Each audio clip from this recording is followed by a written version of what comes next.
नमस्कार, मैं हूं शिवांगी और आप देख रहे हैं सारा सच। देश की सबसे बड़ी कंपनियों में शुमार रही सहारा इंडिया में देश के करोड़ों लोगों ने निवेश किया था, परंतु कंपनी के कामकाज में पारदर्शिता न होने और वित्तीय अनियमितता के कारण लोगों के पैसे फंस गए हैं। अब पटना हाईकोर्ट ने सहारा इंडिया के कई स्कीमों में निवेशकों द्वारा जमा किए गए पैसे के भुगतान को लेकर हाईकोर्ट में दायर याचिकाओं पर बुधवार को सुनवाई करते हुए सहारा ग्रुप के संस्थापक सुब्रत रॉय को हाजिर होने का आदेश दिया था। लेकिन सुप्रीम कोर्ट ने बुधवार कहा कि सहारा प्रमुख सुब्रत रॉय को व्यक्तिगत तौर पर पेश होने का निर्देश देकर पटना हाईकोर्ट ने अपने अधिकार क्षेत्र का उल्लंघन किया है। सुप्रीम कोर्ट ने कहा कि अन्य लोगों की अग्रिम जमानत याचिका की सुनवाई के दौरान इस तरह का आदेश जारी करके उच्च न्यायालय ने अपने अधिकार क्षेत्र की सीमा लांघी है। सुप्रीम कोर्ट ने कहा कि सुब्रत रॉय उस मामले में आरोपी नहीं थे जो पटना उच्च न्यायालय के समक्ष था।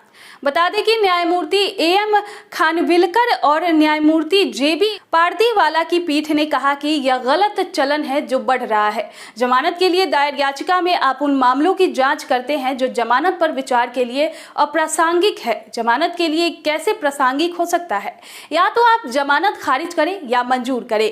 सुप्रीम कोर्ट ने इससे पहले उच्च न्यायालय के उस आदेश पर रोक लगा दी थी जिसमें निवेशकों का पैसा वापस नहीं करने को लेकर बिहार के पुलिस महानिदेशक को निर्देश दिया था कि वह सहारा प्रमुख को अदालत के समक्ष निजी तौर पर पेश करे।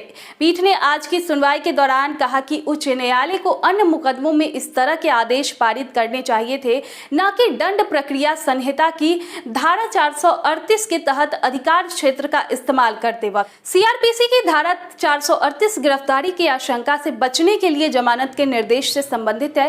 न्यायमूर्ति एएम खानविलकर ने कहा, अपने 22 साल के अनुभव में मैंने एक चीज सीखी है कि यह आपके अधिकार क्षेत्र से बाहर है।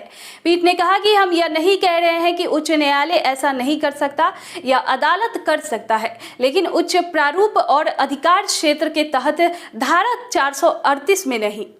वहीं बिहार सरकार की ओर से पेश वकील ने कहा कि उच्च न्यायालय ने रॉय को अभियुक्त नहीं बताया है, उन्हें योजना पेश करने को कहा है। आखिरकार वह निवेशकों का पैसा कैसे लौटाएंगे?